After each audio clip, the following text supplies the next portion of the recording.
Assalamualaikum warahmatullahi wabarakatuh. Perkenalkan, nama saya Suci Rahmati Kaulia. Saya mahasiswa Fakultas Hukum dengan program Pascasarjana Magister Hukum. Kali ini kita akan membahas tentang hukum pertanahan, yaitu peralihan hak atas tanah di hadapan pejabat lainnya. Beberapa jenis peralihan hak atas tanah selain dilakukan di hadapan PPAT atau pejabat pembuat akta tanah, yakni wakaf dan lelang.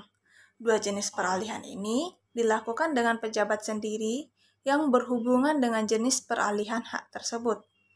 Peralihan ini juga diatur dalam aturan yang berbeda, tergantung induk dari peralihan tersebut, baik Kementerian Agama maupun Kementerian Keuangan. Sesuai dengan Peraturan Pemerintah Republik Nomor 24 Tahun 2016. PPAT ini sendiri, pejabat pembuat akta tanah, memiliki kewenangan dalam membuat akta otentik terkait pembuatan hukum tertentu, terutama yang berkaitan dengan hak atas tanah atau hak milik atas satuan rumah susun. Beberapa perbuatan hukum yang dapat dilakukan oleh PPAT meliputi jual beli, tukar menukar, hibah, pemasukan ke dalam perusahaan, pembagian hak bersama, pemberian hak guna bangunan atau hak pakai atas tanah, pemberian hak tanggungan, dan pemberian kuasa untuk membebankan hak tanggungan. Kali ini kita akan membahas tentang wakaf. Kata wakaf itu berasal dari bahasa Arab yaitu waqafa. Asal kata waqafa berarti menahan atau berhenti atau diam di tempat atau tetap berdiri. Kata waqafa, yaqufu, waqafan sama artinya habas, yahbisu, tahbisan. Kata al-waqaf dalam bahasa Arab mengandung beberapa pengertian. Wakaf adalah perbuatan hukum wakif untuk memisahkan dan atau menyerahkan sebagian harta benda miliknya untuk dimanfaatkan selamanya atau untuk jangka waktu tertentu sesuai dengan kepentingannya guna keperluan ibadah dan atau kesejahteraan umum menurut syariat.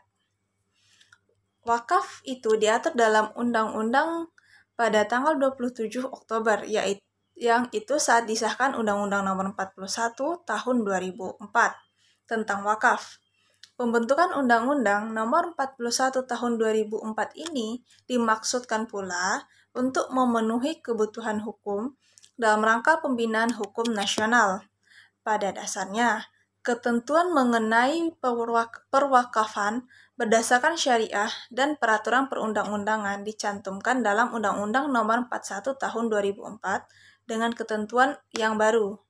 Dikemukakan pula dengan berlakunya Undang-Undang Nomor 41 Tahun 2004 ini, semua peraturan perundang-undangan yang mengatur mengenai perwakafan masih tetap berlaku sepanjang tidak bertentangan dan atau belum diganti dengan peraturan yang baru berdasarkan Undang-Undang Nomor 41 Tahun 2004. Dari konsideras menimbang dapat diketahui bahwa Undang-Undang Wakaf yang diatur dalam Undang-Undang Nomor 41 Tahun 2004 merupakan undang-undang pertama kali yang mengatur tentang ketentuan wakaf di Indonesia, yang pembentukannya didasarkan pada pertimbangan sebagai berikut. Yang pertama, bahwa lembaga wakaf sebagai peranata keagamaan yang memiliki potensi dan manfaat ekonomi perlu dikelola secara efektif dan efisien untuk kepentingan ibadah dan umum. Yang kedua, bahwa wakaf merupakan perbuatan hukum yang telah lama hidup dan dilaksanakan dalam masyarakat, yang pengaturannya belum lengkap, serta masih tersebar dalam berbagai peraturan perundang-undangan. Secara umum, banyak hal baru dan berbeda yang terdapat dalam Undang-Undang Nomor 41 Tahun 2004 ini bila dibandingkan dengan Peraturan Pemerintah Nomor 28 Tahun 1977 maupun komplikasi hukum Islam, walaupun banyak pula kesamaannya. Dapat dikatakan bahwa Undang-Undang Nomor 41 Tahun 2004 ini mengatur substansi yang lebih luas dan luwes bila dibandingkan dengan peraturan perundang-undangan yang ada sebelumnya. Sebagai pelaksanaan berbagai ketentuan dalam Undang-Undang Nomor 41 Tahun 2004 ini, oleh pemerintah pada tanggal 15 Desember 2006, ditetapkan Peraturan Pemerintah Nomor 42 Tahun 2006 tentang pelaksanaan Undang-Undang Nomor 41 Tahun 2004 tentang wakaf. Undang-Undang Nomor 41 Tahun 2004 ini memuat beberapa ketentuan dalam pasal 14. Nazir atau pasal 21 yaitu Akta Ikrar Wakaf atau pasal 31 wakaf benda bergerak berupa uang, pasal 39 tata cara pendaftaran dan pengumuman harta benda wakaf, pasal 41 perubahan status harta benda wakaf, pasal 46 pengelolaan dan pengembangan harta benda wakaf, pasal 66 pembinaan dan pengawasan penyelenggaraan wakaf dan Badan Wakaf Indonesia, dan pasal 68, pelaksanaan sanksi administrasi, yang perlu diatur lebih lanjut dengan peraturan pemerintah. Keseluruhan peraturan pelaksanaan tersebut diintegrasikan ke dalam satu peraturan pemerintah sebagai pelaksanaan Undang-Undang Nomor 41 Tahun 2004, yaitu dalam Peraturan Pemerintah Nomor 42 Tahun 2006. Hal ini dimaksudkan untuk menyederhanakan pengaturan yang mudah dipahami masyarakat, organisasi, dan badan hukum, serta pejabat pemerintahan yang mengurus perwakafan, Badan Wakaf Indonesia, dan lembaga keuangan syariah, sekaligus menghindari berbagai kemungkinan perbedaan penafsiran terhadap ketentuan yang berlaku.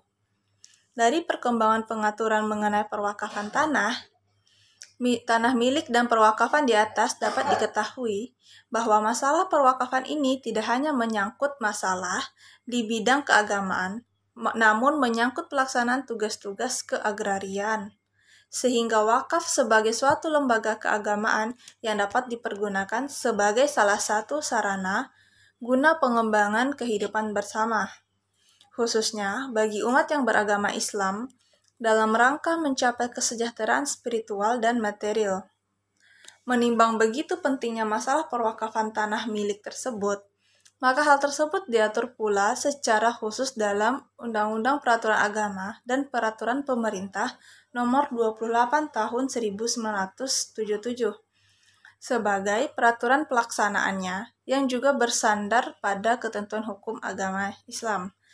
Kemudian disempurnakan dan dilengkapi lagi dengan komplikasi hukum Islam dan Undang-Undang Nomor 41 Tahun 2004. Peralihan hak wakaf tanah milik dalam hukum Islam, hal ini tidak terlepas dari peralihan hak milik tanah yang didasarkan pada Undang-Undang Pokok Agraria. Dalam peristiwa peralihan hak yang berhubungan hukum dengan tanah akan menimbulkan hak penguasaan atas tanah. Dalam kehidupan berbangsa dan bernegara, hubungan hukum tersebut berupa hubungan antara negara dengan tanah dan hubungan antar warga negara, baik individu maupun kelompok, dengan tanah.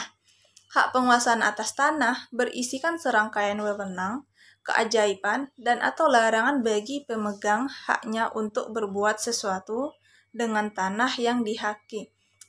Sesuatu yang boleh wajib dan atau dilarang untuk diperbuat itulah yang merupakan tolak pembeda antara berbagai hak penguasaan atas tanah yang diatur dalam hukum tanah negara yang bersangkutan. Kita juga mengetahui bahwa hak penguasaan atas tanah itu dapat diartikan sebagai lembaga hukum jika belum dihubungkan dengan tanah dan subjek tertentu.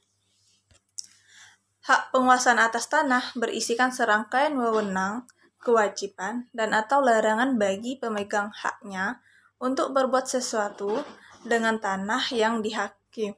Sesuatu yang boleh, wajib, dan atau dilarang untuk diperbuat itulah yang merupakan tolak pembeda antara berbagai hak penguasa atas tanah yang diatur dalam hukum tanah negara yang bersangkutan. Kita juga mengetahui bahwa hak penguasaan atas tanah itu dapat diartikan sebagai lembaga hukum jika belum dihubungkan dengan tanah dan subjek tertentu. Hak penguasaan atas tanah dapat juga merupakan hubungan hukum konkret jika sudah dihubungkan dengan tanah tertentu dan subjek tertentu sebagai pemegang haknya. Dalam Undang-Undang Nomor 41 Tahun 2004, ditetapkan bahwa pihak yang menerima harta benda wakaf dari wakif untuk dikelola dan dikembangkan sesuai dengan peruntukannya dinamakan dengan nazir atau nadir. yang merupakan salah satu unsur atau rukun wakaf. Di samping wakif, harta benda wakaf, ikrar wakaf, peruntukan harta benda wakaf, dan jangka waktu wakaf. Tugas dan kewajiban pokok nazir tersebut adalah mengelola dan mengembangkan wakaf secara produktif sesuai dengan tujuan, fungsi, dan peruntukannya yang dilaksanakan dengan prinsip syariah. Pengelolaan dan pengembangan benda wakaf secara produktif dimaksudkan dilakukan antara lain dengan cara pengumpulan, investasi, penanaman modal, produksi, kemitraan, perdagangan, agrobisnis, pertambangan, perindustrian, pengembangan teknologi, pembangunan gedung, apartemen, rumah susun, pasar swalayan, pertokoan, perkantoran, sarana pendidikan ataupun sarana kesehatan, dan usaha-usaha yang tidak bertentangan dengan syariah. Jadi, nazir adalah pengelola harta benda wakaf yang tugasnya mengelola dan mengembangkan harta wakaf sesuai dengan peruntukannya.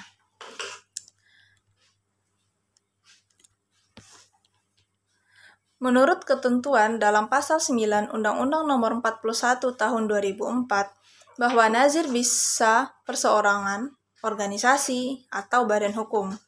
Apabila nazir perseorangan harus memenuhi persyaratan warga negara Indonesia, beragama Islam, dewasa, amanah, mampu secara jasmani dan rohani, dan tidak terhalang melakukan perbuatan hukum, serta bertempat tinggal di kecamatan tempat benda wakaf berada.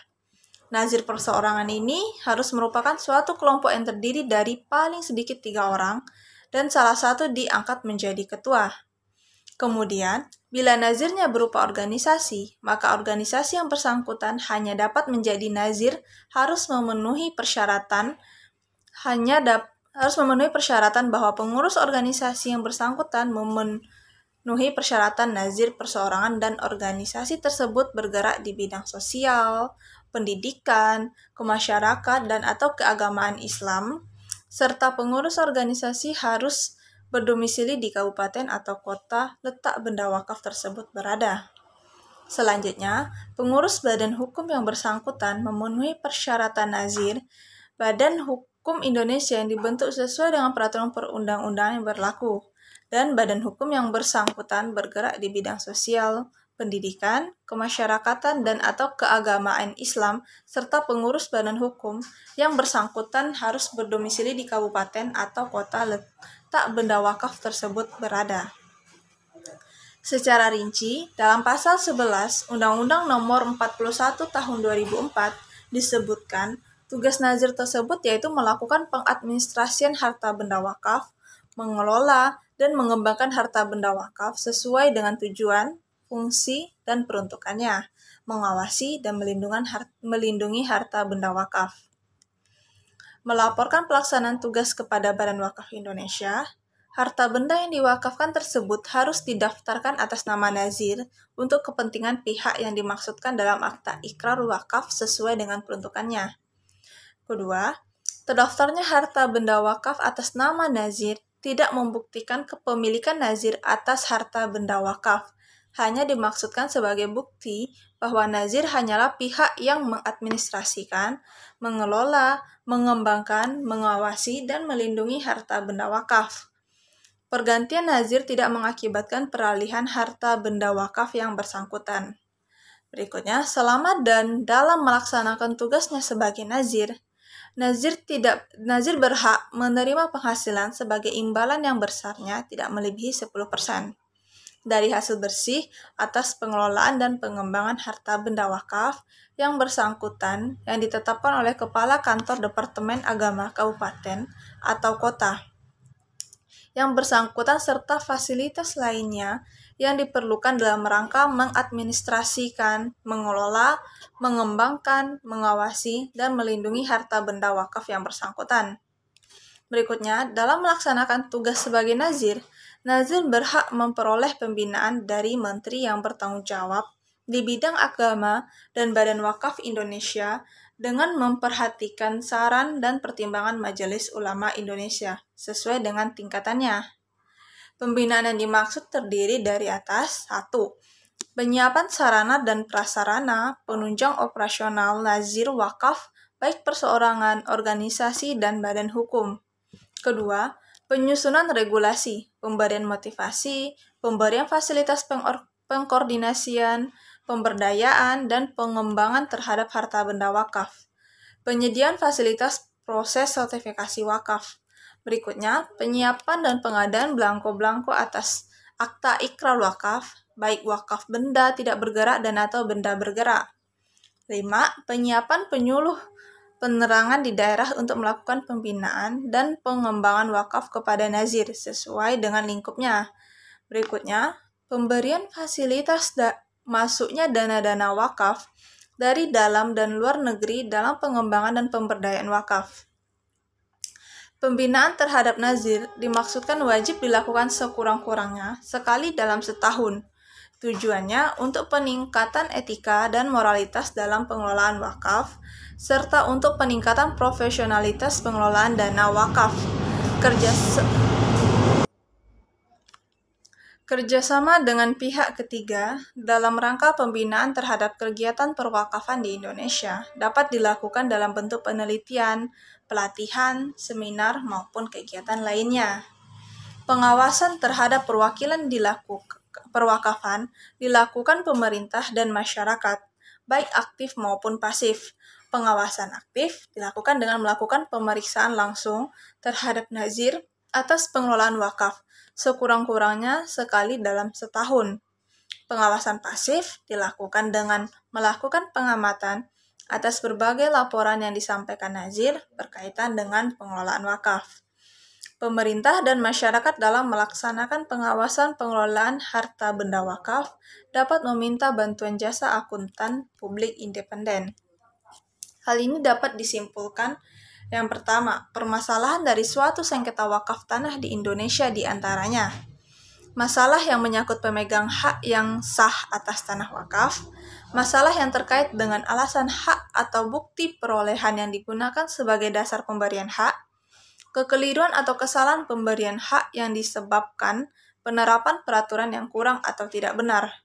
Yang keempat, sengketa atau masalah lain yang mengandung aspek-aspek sosial.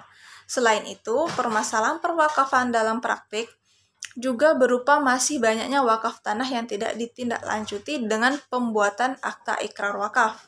Banyak pelaksanaan wakaf yang dilakukan secara agamis atau mendasarkan pada rasa saling percaya, dimintanya kembali tanah wakaf oleh ahli waris, dan tanah wakaf dikuasai secara turun-temurun oleh nazir yang penggunaannya menyimpang dari akad wakaf. Pasal 62 Undang-Undang Nomor 41 Tahun 2004 tentang dalam wakaf ditegaskan bahwa penyelesaian sengketa perwakafan ditempuh melalui musyawarah untuk mufakat. Apabila penyelesaian sengketa melalui musyawarah tidak berhasil, maka sengketa dapat diselesaikan melalui mediasi, arbitrase, atau pengadilan. Istilah wakaf di masyarakat kita bukanlah istilah asing. Banyak masyarakat kita, masyarakat Indonesia yang mewakafkan tanahnya. Banyak di antara mereka untuk pembangunan tempat ibadah seperti masjid. Di tempat saya bersekolah dulu, yaitu Madrasah Aliyah Negeri, juga merupakan tanah wakaf dari masyarakat sekitar. Dulunya sekolah tersebut merupakan sekolah PGRI, Pendidikan Guru Republik Indonesia, yang seiring perkembangan zamannya dirubah menjadi Madrasah Aliyah Negeri, dan sampai saat ini masih digunakan. Wakaf ini sangat membantu dan bermanfaat bagi masyarakat sekitar. Sekian pembahasan saya tentang wakaf hukum pertanahan. Sekian, Assalamualaikum warahmatullahi wabarakatuh.